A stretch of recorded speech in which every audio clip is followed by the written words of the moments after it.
Olá, galerinha! Hoje eu vou trazer o tema sais minerais para a nossa aula, que foi o primeiro tema relacionado à Covid, que eu coloquei naquele cronograma da nossa última aula. Então, para a gente dar continuidade, fazer uma playlist só com os temas relacionados a temas da biologia relacionados à Covid. Aí eu vou me aprofundar em cada um desses tópicos, tá? Em cada um desses temas. Hoje eu vou falar um pouquinho sobre sais minerais. Então, para começar essa aula, eu trouxe uma curiosidadezinha aqui, que foi essa imagem, tá? Que arma, e essa pergunta, que arma essas formigas de madeira estão disparando para o ar, tá? Então, eu não sei se vocês sabem, mas esse tipo de formiga, né, formigas de madeira e outras formigas também, não só dessa espécie, elas normalmente liberam uma substância chamada ácido fórmico no seu abdômen quando elas se sentem ameaçadas. Tá? Então a gente vê jorrando aqui esse líquido. E não sei se vocês já perceberam, quando a gente pega a formiga, normalmente a gente sente um cheirinho, um odor diferente. Então, possivelmente é essa substância, o ácido fórmico. E, mais curiosamente, né, o nome ácido fórmico, né, ele vem justamente da palavra latina for, formica, que é formiga em latim. Então, o ácido fórmico deriva de formiga, certo? Bom, mas por que eu comecei com essa curiosidade? Então, na verdade, para mostrar que, assim como o ácido fórmico tem uma finalidade, uma função para as formigas, uma função de defesa, também às vezes até para esterilizar um determinado ambiente, certo? Os diversos compostos químicos na natureza podem ter diversas finalidades. Tá? Então, nós da química, costumeiramente, estudamos os elementos químicos de forma independente, então a gente pega a tabelinha periódica e vai estudando aqueles elementos químicos, mas nós sabemos também, lá da química, sabemos que a biologia e a química estão lá, né? A biologia, química, física e ciências, de uma forma geral, estão lá andando sempre juntinhas. Então, nós sabemos que esses elementos, quando se unem, formam compostos, e aí tem até a teoria da evolução molecular, né, do surgimento da vida na Terra, que, em função de ligações entre os átomos, né, entre os elementos químicos, moléculas maiores foram sendo formadas até constituir os primeiros seres vivos, certo? Então, eu estou começando com essa curiosidade para falar, para não entrar já falando de sais minerais individualmente. Aí eu trouxe aqui alguns conceitozinhos básicos, tá? O que são sais minerais? São elementos químicos importantes para os organismos, nutrientes essenciais para realizar as funções necessárias à vida. Outro, não são sintetizados bioquimicamente. Ixi, o cachorro tá latindo meu vizinho aqui, né, gente? Né? Deve sair na hora aí o barulho. Deixa eu fechar aqui a janela. Então, não são sintetizados bioquimicamente. Isso significa o quê? Que nós não temos condição de produzir esses elementos. Então, você pode até dizer assim, eu não vou comer sal, porque sal, excesso de sal é ruim para a saúde e tal. Tá, mas como é que você vai obter sódio? De onde você vai obter sódio? A gente sabe que tudo hoje em dia tem sódio, mas o que eu estou querendo dizer é que nós não temos a capacidade de produzir esses sais, ok? Bom, se nós não temos capacidade de sintetizar e produzir bioquimicamente esses sais minerais, então nós temos que obtê-los a partir de algum local. E esse local é a nossa alimentação, é a nossa dieta, certo? Professor, então só tem sal em coisas sólidas na água tem sais minerais? Sim, na água, tá? Então, Os sais minerais eles são encontrados nas mais variadas dietas, seja líquida, sólida, pastosa, certo? Então nós encontramos sais minerais em todos os tipos de dieta. Professor, mas fulaninho é vegano, vai obter sais mineral? Sim. É vegetariano? Vai também, tá? Então nós podemos obter sais minerais, principalmente inclusive nos vegetais, a gente encontra muito, tá? Então nas frutas e vegetais encontramos muitos sais minerais. Bom, como eles podem ser encontrados? Então, os sais minerais eles podem ser encontrados tanto na forma de íons, ou seja, lá da química, vamos recapitular, né? Então, normalmente, quando esses sais minerais se encontram solubilizados em algum solvente, eles ah, vão estar normalmente, considerando solvente a água, por exemplo, ou o nosso sangue, tá? Que é basicamente aquoso. Então, esses íons, eles podem estar carregados positivamente, daí nós chamamos cátions, ou negativamente, e onde nós chamamos ânions, ok? Bom, também podem ser encontrados na forma cristalina, certo? Como assim, professor? Então, na verdade, o cálcio, por exemplo, ele pode ser encontrado na nossa corrente sanguínea, no citossol, ou seja, no plasma das células, mas ele também pode ser encontrado cristalizado nos ossos, no dente, tá? Então ele pode ser encontrado na forma que a gente chama cristalina, isso é muito também quando a gente fala de rochas, tá? Então os sais minerais presentes em rochas, na sua forma cristalina, ok? Então normalmente os sais minerais são encontrados ou na forma de íons ou na forma cristalina, agregados, formando cristais.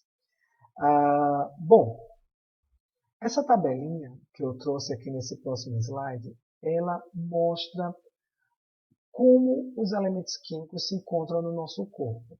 Embora a nossa aula ela foque nos sais minerais, que seria essa segunda parte aqui, certo? Mas eu gostaria de que vocês tivessem uma ideia de como esses elementos químicos estão presentes no corpo humano. Então, professor, eu estou vendo aqui que o oxigênio, carbono, hidrogênio e nitrogênio ocupa aqui cerca de praticamente 96% da massa corporal. Sim. E aí, eles são sais minerais? Não, tá? Nós não consideramos o oxigênio, carbono, hidrogênio e nitrogênio como sais minerais. Embora para os seres humanos. Nas plantas, o nitrogênio, tá, na forma de nitrato, ele já é considerado um mineral, certo? Então, para alguns seres, nós vamos ter essa variação em relação aos sais minerais, ok? Bom, fora esses que 96%, cerca de 4% dos sais minerais estão fazendo parte do nosso corpo. E quais são esses sais minerais? Cálcio. Gente, olha só, a gente não tem, quer dizer, eu acho que a maioria não tem ideia, né? Que o cálcio, ele ocupa realmente uma grande quantidade de percentual da nossa massa corporal. Embora tenha a questão dos ossos, a gente até associa, né? Mas o cálcio e o fósforo, né, fazendo parte lá da constituição óssea, a gente até acaba associando. Mas a gente nunca para pensar. Potássio, enxofre, sódio, cloro, magnésio. Esses são os principais elementos, tá? Os principais sais minerais encontrados no nosso corpo, certo? Eles ocupam cerca de 4% da massa corporal, certo? Professor, e o ferro, onde é que entra? Porque minha mãe manda eu comer feijão todo dia para ter ferro por causa da anemia, aquela coisa toda. Sua mãe está certíssima, tem que comer mesmo, certo? O ferro, gente, ele, embora seja extremamente importante para o nosso corpo, ele não faz parte dessa massa maior de sais minerais presentes no corpo, tá? Então ele é considerado, junto com Outros, elementos traços, tá? Então, boro, cromo, cobalto, cobre, flúor, iodo, ferro, manganês, molibdênio, selênio, silício, estanho, vanádio, zinco. Esses têm um percentual, como diz aqui, ó, menos o que 0,01% da massa corporal. Dessa forma, nós consideramos como elementos traço. Ok? Então, professor, então quer dizer que eles não são importantes? Não confunda as bolas, tá? Não é isso. Eles são extremamente importantes. Nós vamos até mais na frente falar com mais detalhes sobre o zinco, que está sendo aí bombando. Hoje mesmo eu fui na farmácia comprar um remédio e o carinha, olha, estamos vendendo zinco 30 miligramas. Aí eu, beleza. Né? Mas assim, ele disse, não, mas você já está tomando porque é bom para o Covid e tal. Não sei o que. Eu disse, não, eu estou tomando um suplemento que tem tudo e tal. Aí ele, não, mas esse aqui tem 30 miligramas. Eu disse, tá, meu corpo não precisa dos 30 miligramas, não vai absorver tudo de uma vez, tá? Então, às vezes, a gente acaba suplementando sem a real necessidade, tá? Porque o corpo não vai absorver tudo, né? Então, a gente, na verdade, como eu sempre digo para vocês, quando a gente suplementa demais, a gente acaba deixando a nossa urina mais cara, né? Cheia de suplementos, cheia de sais, vitaminas, e nós vamos excretar. Então, às vezes não existe essa necessidade de suplementação tão exagerada, ok? Bom, vamos falar agora dos principais, tá? Desses que ocupam os 4%, e falar de alguns outros que são normalmente importantes e que acaba caindo sempre no Enem, ok? Então vamos começar aqui com o cálcio. Eu trouxe essa tabelinha, tirei lá desse site, da Publi Saúde, se vocês quiserem ir lá, podem ir, tem lá também muita coisa interessante sobre sais minerais. E cálcio. Quando a gente fala de cálcio, quando eu estou em sala de aula, que eu falo de cálcio, todo mundo só fala uma coisa. Serve para os ossos e para os dentes. Gente, está certíssimo. Porém, entendam uma coisa. Ele tem uma função extremamente importante no nosso corpo, que é a contração. Ele atua na contração muscular, no funcionamento do músculo e dos nervos também, no impulso nervoso. Além disso, participa da coagulação do sangue. Então, normalmente, quando eu pergunto, que a gente aprende, a gente cresce ouvindo, meu menino, tome leite, né? Tá até aqui, ó, principais alimentos. Laticínios, hortaliças de folhas verdes, como brócolis, espinafre. Quando a gente está em casa, né? A mãe sempre fala, menino, tome leite, tem cálcio para ficar com os ossos fortes, tal. Tá certíssimo. Gente, mas teu coração está batendo, teus músculos estão contraindo. O professor está falando aqui agora, né? A musculatura funcionando. Por quê? Por causa do cálcio. Importantíssimo na contração muscular, certo? Também na transmissão do impulso nervoso, atua lá nos nervos, tá? E essencial nos mecanismos de coagulação do sangue. Então, não é só por causa dos ossos, vou voltar aqui um slide, não é só por causa dos ossos que ele tem esse percentual tão alto, mas também, porque na verdade o osso acaba sendo o local onde vai armazenar, tá, esse cálcio, que em determinados momentos esse cálcio sai do osso para a corrente sanguínea e em determinados momentos ele sai da corrente sanguínea para ser depositado no osso, tá?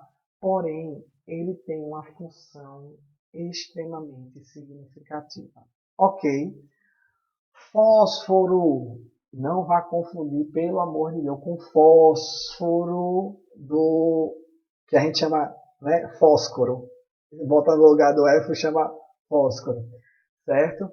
Então, gente, o fósforo está associado com a formação de ossos e dentes e também Participa, vamos lá, participa da transferência de energia. Meu Deus, como assim? Que energia é essa? Existe uma molécula que com certeza vocês já ouviram falar, uma molécula chamada ATP, adenosina trifosfato.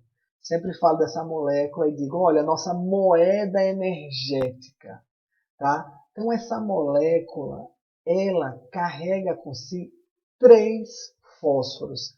A última ligação desses 3 fósforos é uma ligação que gera bastante energia na sua quebra, tá? Então, é por isso que esse fósforo é fundamental na formação da molécula chamada ATP. Além disso, nós temos também o fósforo atuando na molécula dos ácidos nucleicos. Então, nós vamos ter aulinha sobre ácidos nucleicos, mas lembrando que nós temos a unidade básica do ácido nucleico, que é o nucleotídeo, certo? Ele é formado, já estou fazendo uma revisãozinha aqui com vocês antecipada, ele é formado por um açúcar, que pode ser uma ribose ou desoxirribose, ele é formado por uma base nitrogenada e ele é formado por um grupo fosfato. Então, daí a importância do fósforo também na molécula dos ácidos nucleicos. E aonde nós podemos encontrá-los? Carnes, aves, peixes, ovos, laticínios. Laticínios, gente, são os produtos derivados do leite, tá?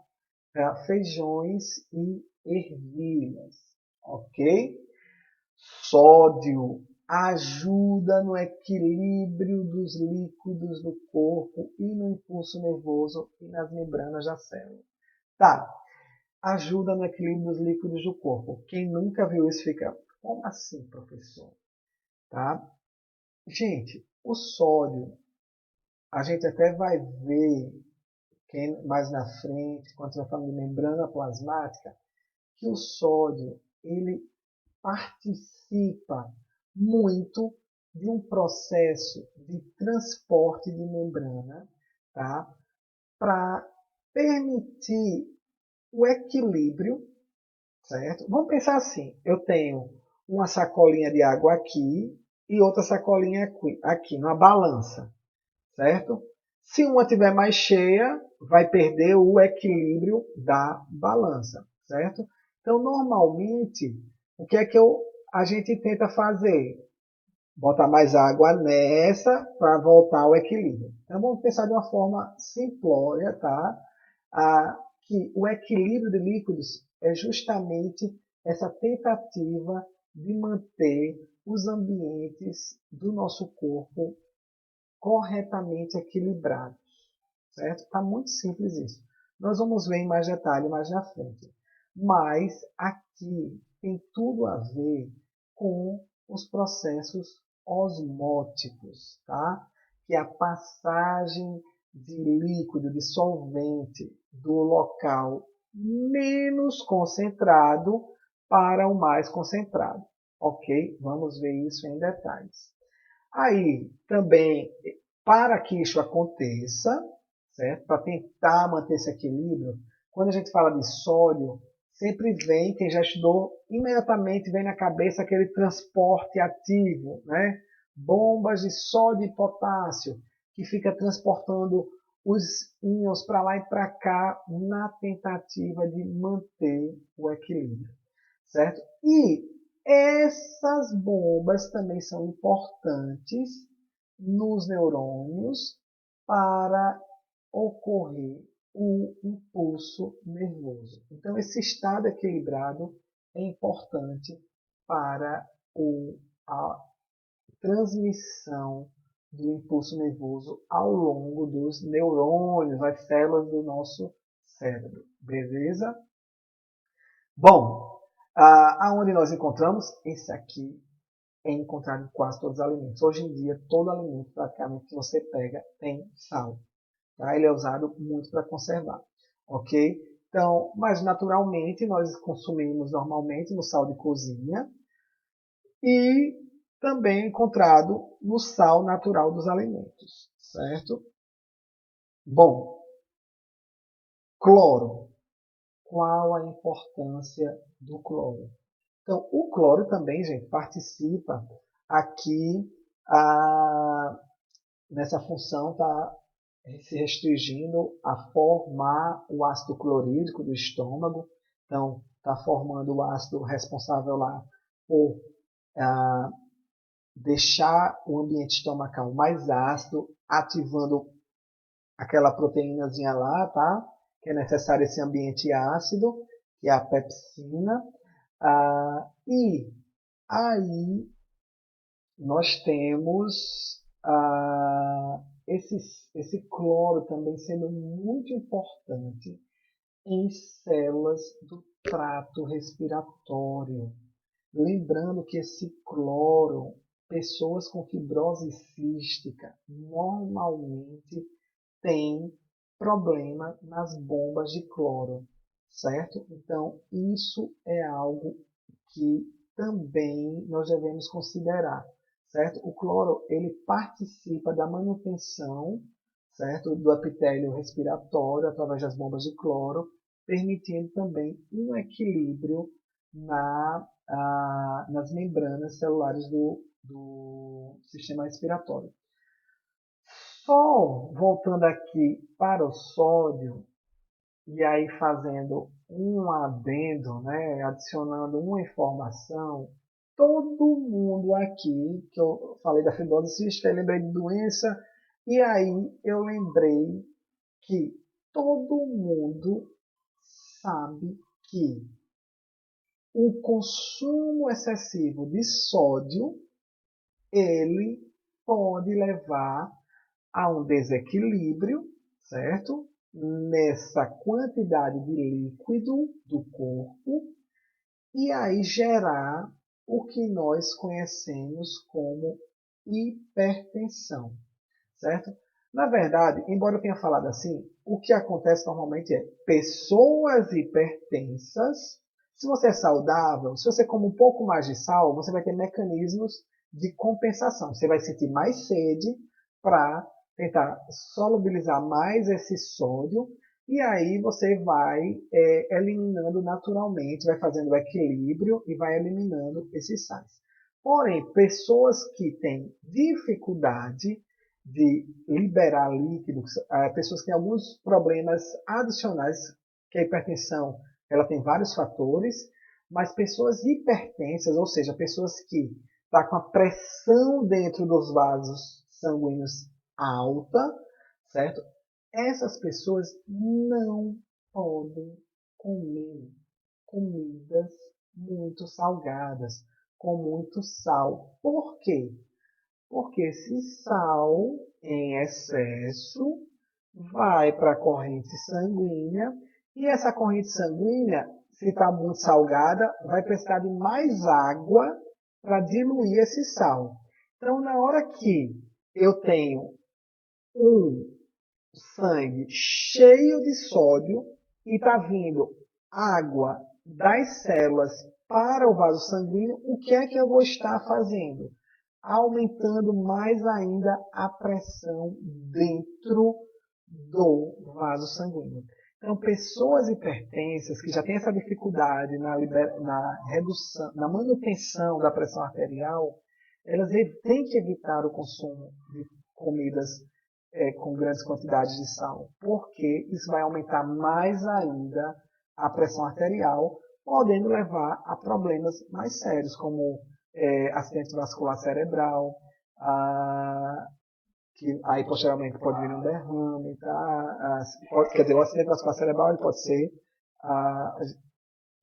pode romper, né, gerando um derrame, mas formação de aneurisma, né, que é uma pressão elevada nos vasos sanguíneos do cérebro, criando bolhas, que também pode culminar no rompimento vamos dizer assim, dessa bolha do vaso, né? Como se fosse um vaso que fez uma bolha, pode haver o rompimento desse aneurisma, promovendo esse derrame.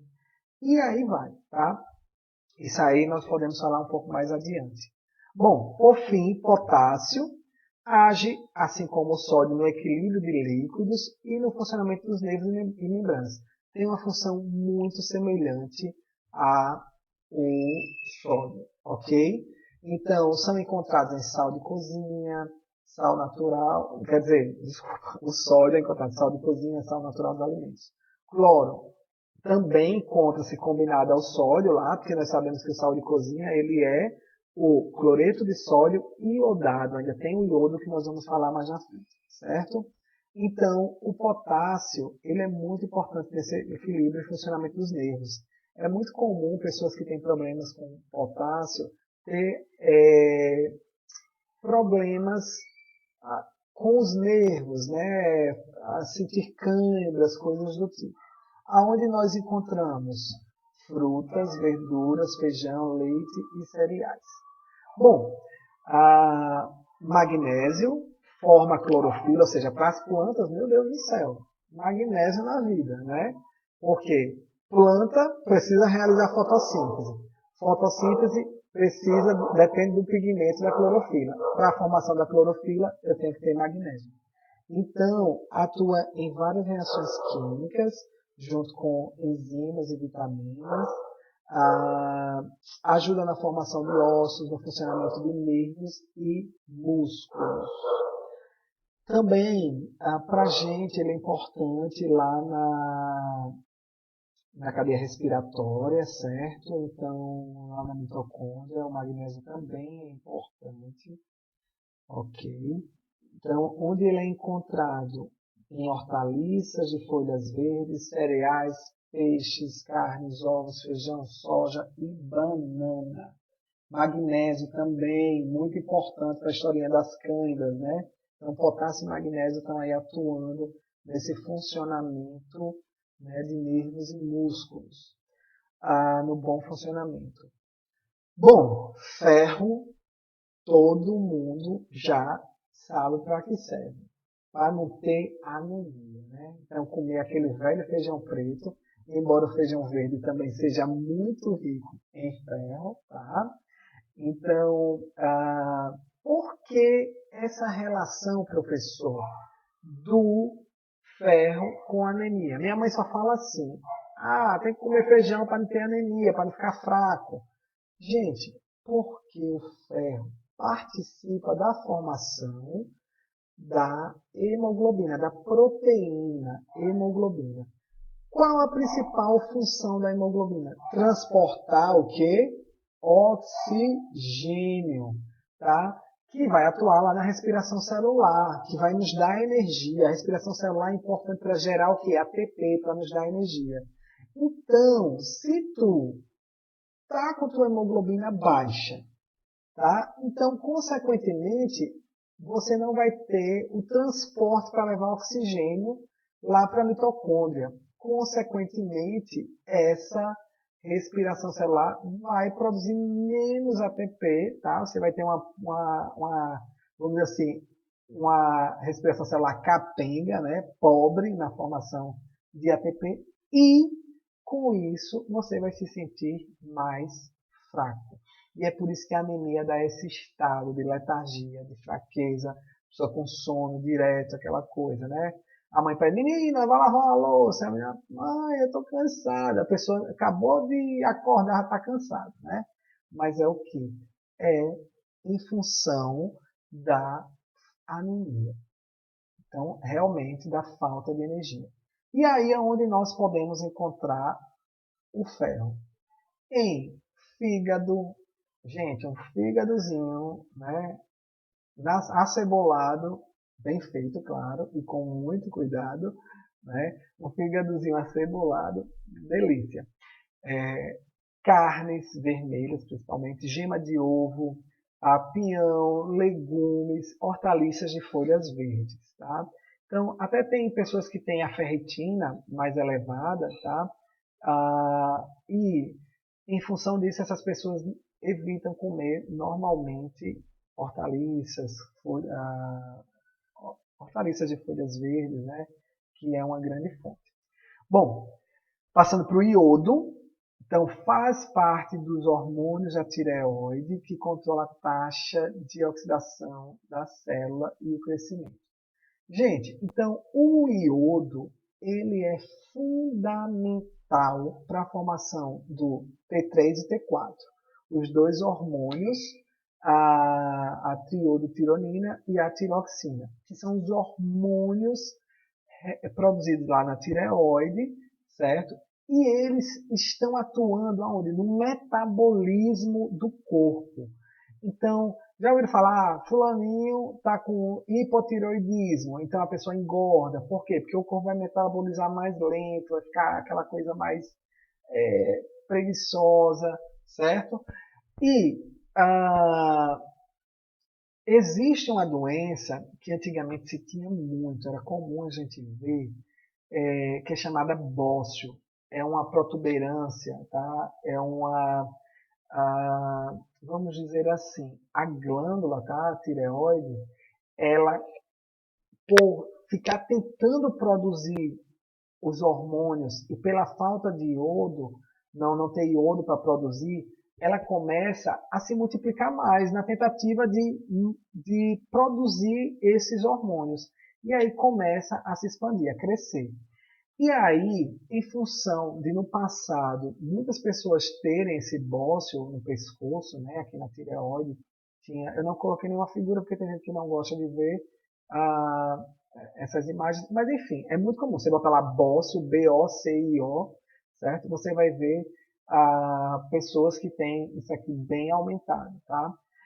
E aí, em função de no passado várias pessoas terem essa doença, o que é que aconteceu? O governo, em um dado momento, que eu não me recordo agora a data precisa, implantou que o sal de cozinha, tá? O nosso cloreto de sódio, o sal marinho, normalmente, minerador, né? Ele deveria ser iodado, certo? Mas além do sal de cozinha, nós encontramos iodo também em outras fontes, em peixes, em frutos do mar, beleza? E flúor? Flúor não é só no dentista, né, que a gente vai lá e aplica, que tem como principal função fortalecimento dos ossos e dentes, mas nós também encontramos o flúor, tá, em chás, diferentes tipos de chás, peixes, tá, e água fluoretada, ok? Então, aqui são alguns dos principais sais minerais que podem ser abordados no Enem. Mas, como existia a necessidade de eu falar e fazer a relação com o Covid, e eu até citei no outro vídeo, de que neste momento o pessoal está oferecendo muito zinco como uma forma de proteção contra o Covid, então eu decidi trazer eu peguei até um artigo, que ele é antigo, né, de uma revista de nutrição brasileira, acho que é de Campinas, se eu não me engano, e esse artigo é uma revisão que esses autores, Denise Mafra e a Silva Cosolino, fizeram sobre a importância do zinco na nutrição. E aí vamos lá, vamos dar uma lidazinha rapidinha aqui sobre a importância do zinco. Eu vou começar aqui. O zinco possibilita várias funções. Deixa eu só fazer um negocinho aqui, opções de ponteiro, eu vou botar aqui em marca-texto. Pronto.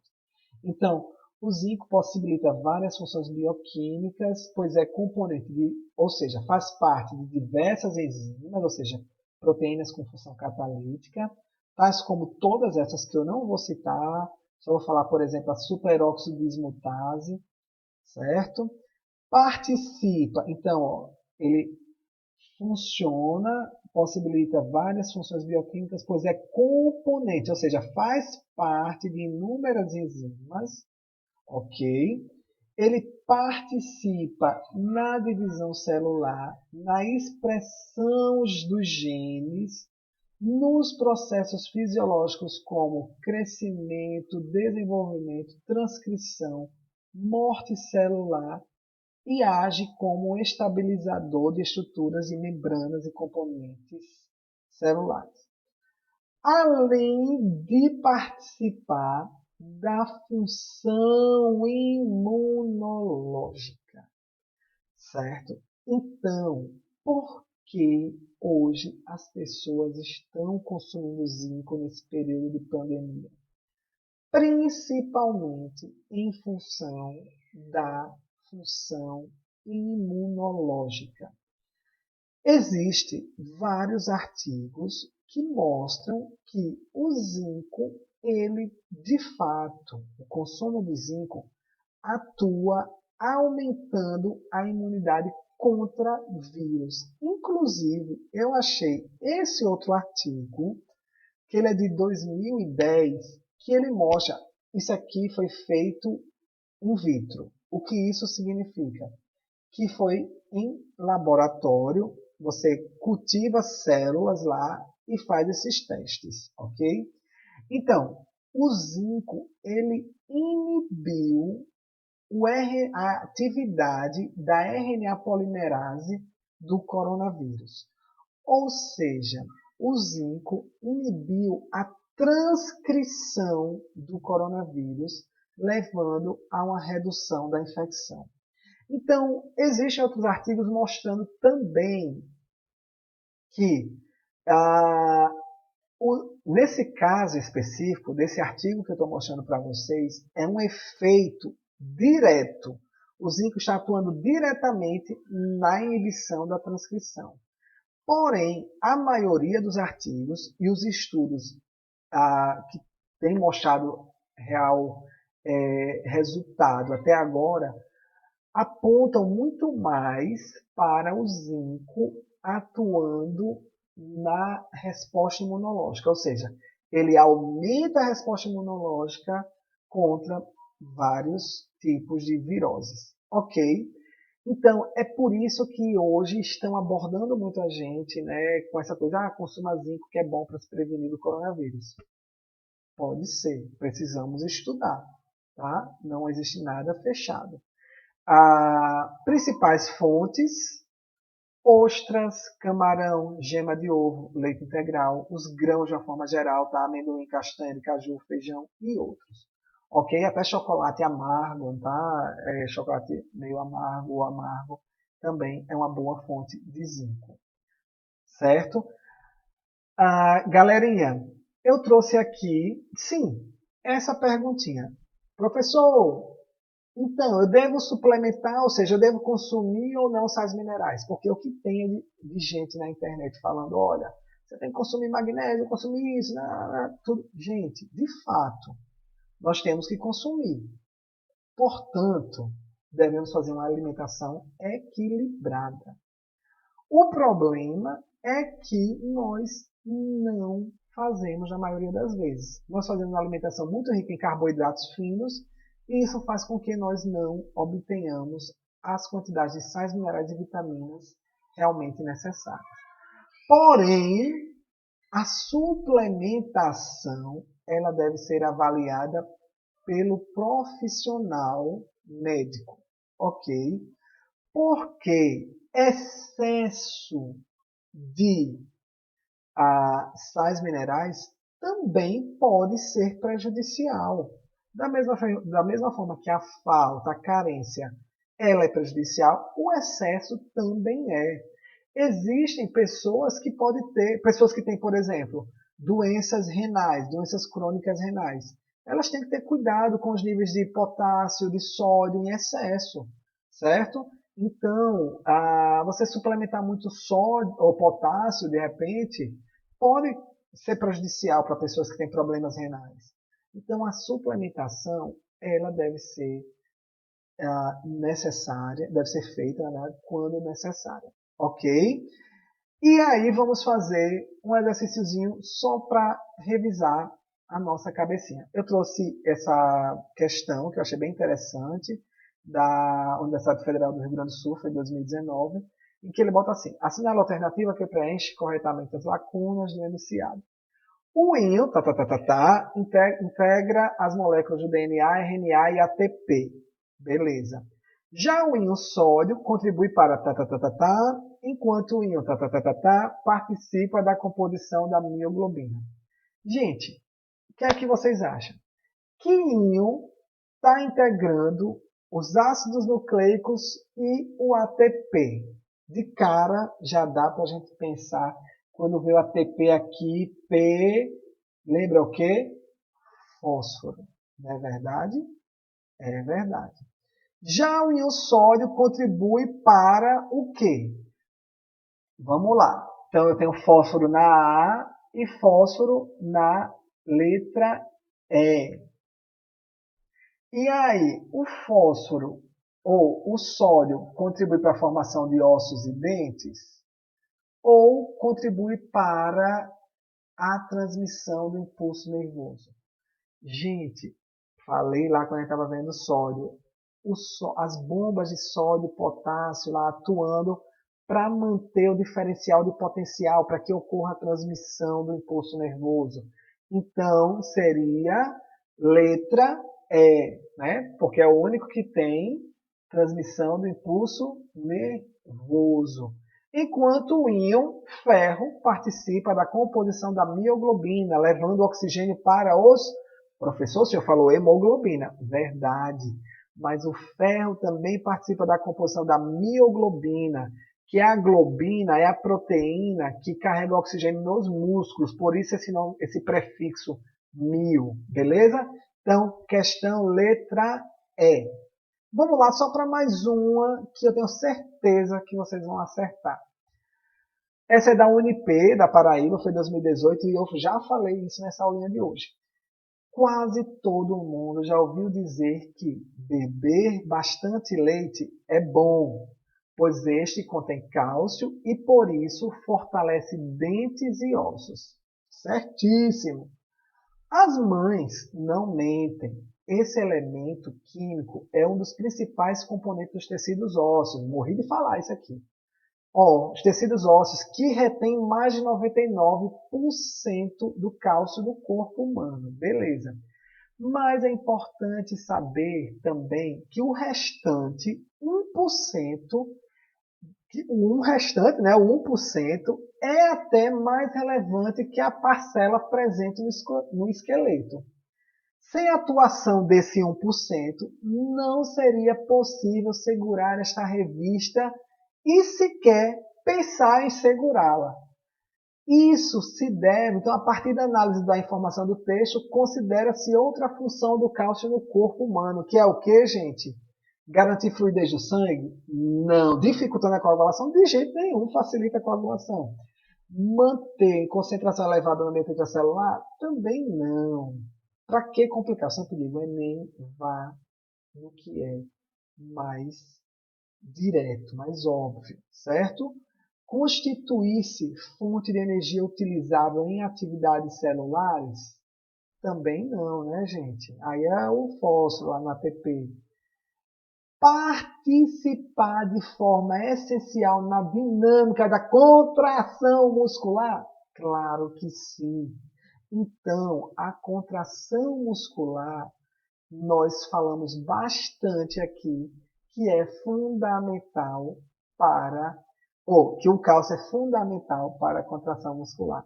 Beleza, gente? Espero que tenham gostado dessa aula de sais minerais. Na próxima aula eu vou falar sobre vitaminas e fica, sim, númerozinho 4 aqui, que foi a questão correta, participa de forma essencial na dinâmica, certo? Da contração muscular e fica aquele grande abraço virtual para vocês, certo? Um forte beijo e fiquem com Deus. Abraços.